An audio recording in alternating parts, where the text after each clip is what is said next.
This is an RPM indicator. It measures actually the percentage or velocity of the low pressure turbine of an engine. On the front we have an analog display with this needle from 0 to 120%. There is also a digital display here, which is masked by this flag.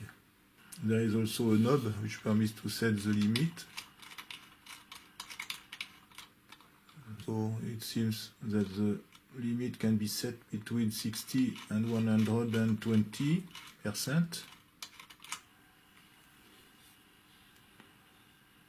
So this was manufactured by Smith Industries. This is the hidden plate. The serial number is AE108. And you can see the code if you want of this instrument. And so first let's see what is inside, and after we will try to make it work if possible. Okay, I think we will need to remove the knob.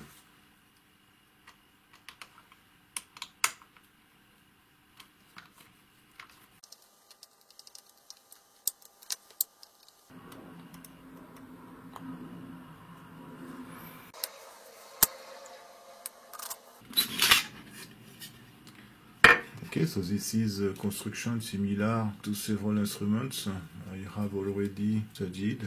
So let's start with the electromechanical side. Okay, so there is a DC motor here in order to drive the servo control loop. And this is the feedback potentiometer. It seems that there are two circuits actually on this potentiometer. So one is used for the servo control loop, and maybe the other one is connected to the rear connector in order to have feedback. Okay, so this knob seems connected to nothing. So this knob permits to set only the bug here. We have this rotary solenoid which permits to activate the flag.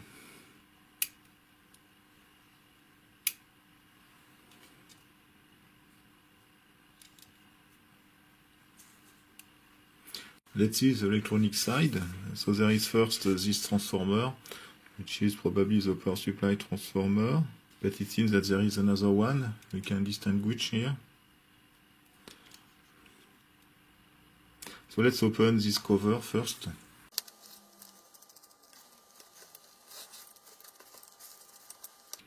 Okay, so this board is obviously the power supply board.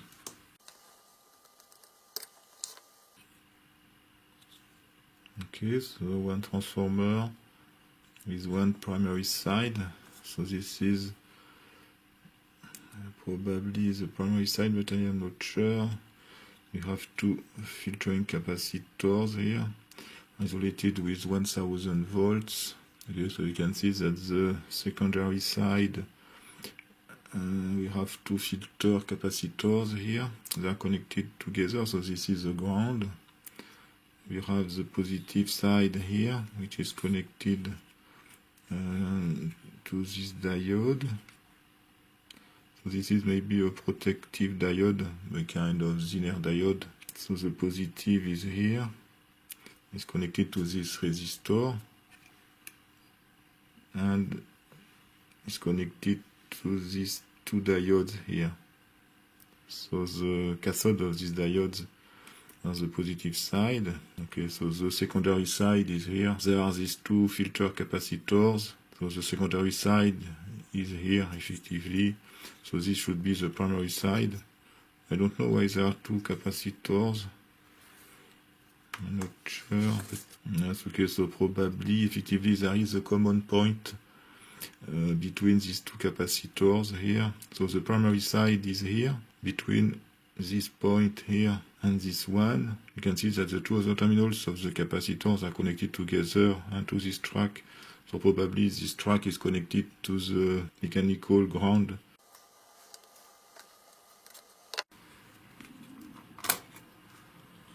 Okay, so this board is a dual board actually.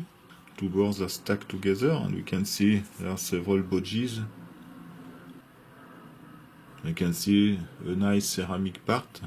So let's remove this board.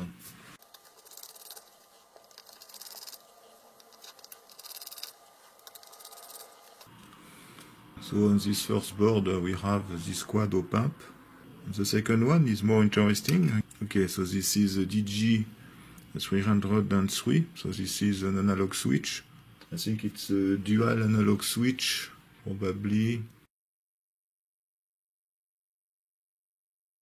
And this is another op amp, quad op amp, 124.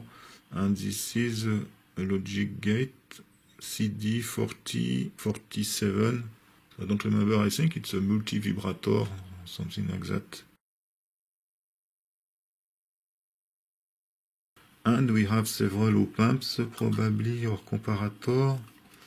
Let me see. This is an LM723.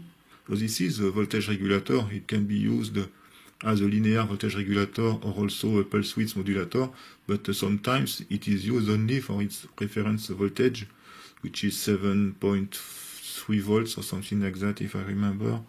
So this one is an LM107, this is an op amp, and this one also, it is the same.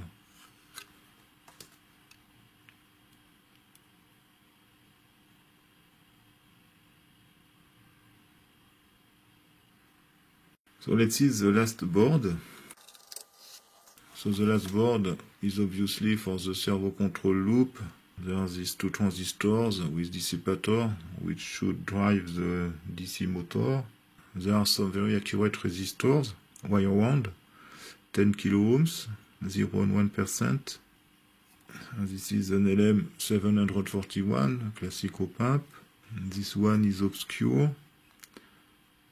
The reference should be written on the circumference of this op amp. So this is an LM101. This is another transistor, and this is an LM741, classic op amp also. That's the end for this first part. Next step will be to do the reverse engineering of the boards, and after that it will be possible to perform some tests on this device. Thanks for watching. See you next time. Bye.